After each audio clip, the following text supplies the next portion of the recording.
Cecilia Lopez moved to the United States from Mexico 10 years ago. She now has 3 children in the Columbia public school system. 3 of them love math, but they love math and they love read. They read a lot.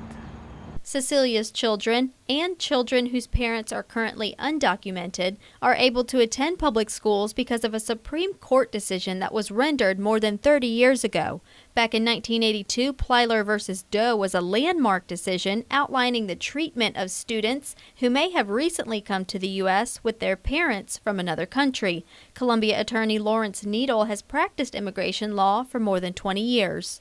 But it was a decision that said that all children, whether or not they are undocumented or not, have the legal right to a public school education, only applying to kids grades K through 12.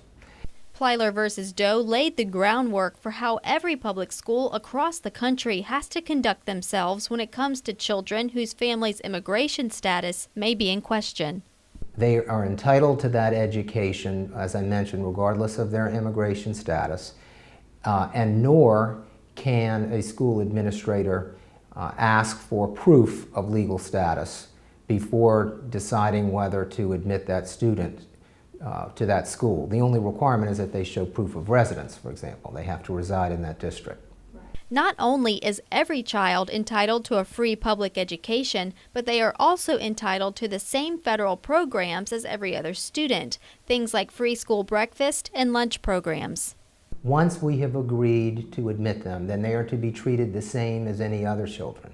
And those who are below the poverty line are entitled to those kinds of benefits, as well as these immigrant children. We do not discriminate. But there is a line in the sand when it comes to how long a free education can be offered. South Carolina does have a law in place that says if you wish to attend college, you have to prove your lawful status in order to attend college. So the rules are very different than when it comes matriculating for college as opposed to grades K through 12. Needle adds one of the reasons the Supreme Court made the decision it did was because it saw how the actions of a parent should not dictate the future of their child.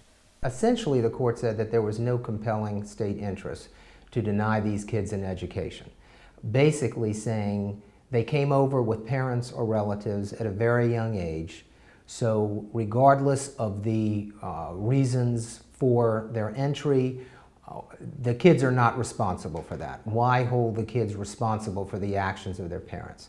Despite the reason why the Supreme Court ruled the way it did, Cecilia is grateful for the way this country has opened its arms to her children. When they have a very good education, they can be a very good future. A future that was determined by a decision made 32 years ago. In Columbia, Stephanie Helling, WACH Fox News.